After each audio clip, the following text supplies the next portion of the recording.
अशाच नवनवीन व्हिडिओ पाहण्यासाठी आमच्या चॅनलला नक्की सबस्क्राईब करा.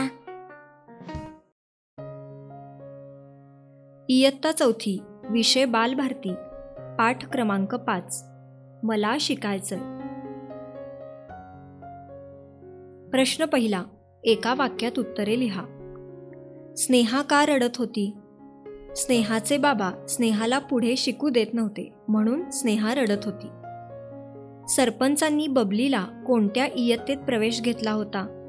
सरपंचांनी बबलीला 5वी इयत्तेत प्रवेश घेतला होता. मुख्याध्यापक आणि सरपंच सखारामच्या घरी का गेले?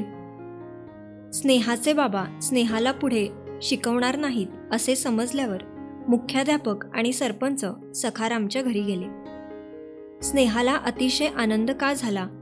स्नेहाच्या बाबांनी स्नेहाला पुढे शिकवण्याचे ठरवल्यामुळे स्नेहाला अतिशय आनंद झाला. प्रश्न दुसरा. 3-4 वाक्यात उत्तरे लिहा. स्नेहाची आई चिंतेत का पडली? दिवसभर शेतातील काम करून स्नेहाची आई घरी आली. आईला स्नेहा एका कोपऱ्यात रडत बसलेली दिसली. रडून रडून स्नेहाचे डोळे सुजले होते, त्यामुळे स्नेहाची आई चिंतेत पडली. मुख्याध्यापक सखारामला पोटतिडकीने काय सांगू लागले? उत्तर. सखाभाऊ, तुमची लेक हुशार आहे. तिनं शिष्यवृत्ती परीक्षा दिली आहे. तिला पुढे शिकवा, स्वावलंबी बनू द्या, असे मुख्याध्यापक सखारामला पोटतिडकीने सांगू लागले. सरपंच समजुतीच्या स्वरात सखारामला काय म्हणाले? सरपंच समजुतीच्या स्वरात सखारामला म्हणाले की तुझी मुलगी माझ्या बबली एवढीच आहे. तिच्या वर्गामध्येच आहे. मी तिला 5व्या इयत्तेत पाठवणार आहे. आडगावची शाळा इथून फक्त अर्ध्या तासाच्या अंतरावर आहे.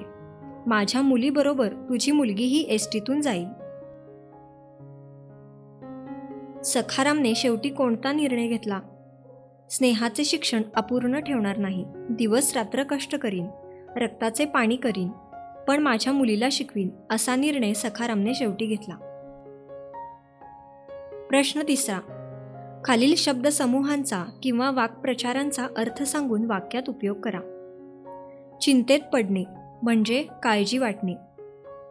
10वीत नापास झाल्यामुळे वडिलांना राकेशची चिंता पडली. म्हणजेच 10वीत नापास झाल्यामुळे वडिलांना राकेशची काळजी वाटली. गहिवरून येणे म्हणजे मन दाटून येणे. परदेशातून परतलेल्या रमेशला पाहून आईला गहिवरून आले. म्हणजेच परदेशातून परतलेल्या रमेशला पाहून आईचे मन दाटून आले. डोळे पाणावणे म्हणजेच डोळ्यात अश्रू येणे. बाबा ओरडल्यामुळे चिमुकल्या निशिताचे डोळे पाणावले. अचंबा वाटणे म्हणजे आश्चर्य वाटणे. चिमुकल्या ओवीचे पाठांतर पाहून लोकांना अचंबा वाटले. म्हणजे ओवीचे पाठांतर पाहून लोकांना आश्चर्य वाटले. पोट तिडकीने बोलणे म्हणजे मनापासून कळवळीने बोलणे. आई अनिशला पोट तिडकीने बोलून अभ्यासाचे महत्त्व सांगत होती. रक्ताचे पाणी करणे म्हणजे खूप कष्ट करणे. शेतात चांगले पीक येण्यासाठी शेतकरी रक्ताचे पाणी करतात. म्हणजे शेतात चांगले पीक येण्यासाठी शेतकरी शेतात खूप कष्ट करतात. प्रश्न चौथा. तुम्हाला काय वाटेल ते लिहा. खूप पुस्तके पाहून. उत्तर. खूप पुस्तके पाहून मला त्या पुस्तकातील चित्रे पाहावीशी वाटतात. गोष्टींची पुस्तके पाहून मला पुस्तकातील गोष्टी वाचू वाटतात. बाजारात फिरताना. बाजारात फिरताना मला आवडत्या गोष्टी खरेदी कराव्याशा वाटतात. आजारी व्यक्तीला पाहून. आजारी व्यक्तीला पाहून मला तिची सेवा करावीशी वाटेल, तिला मदत करू वाटेल. झोपेत असताना कोणी हाका मारल्या तर.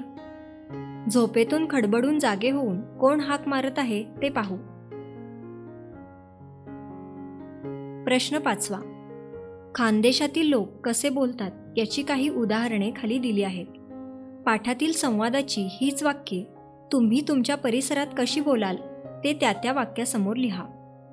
इथे पाठातील वाक्ये खाली दिलेली आहेत.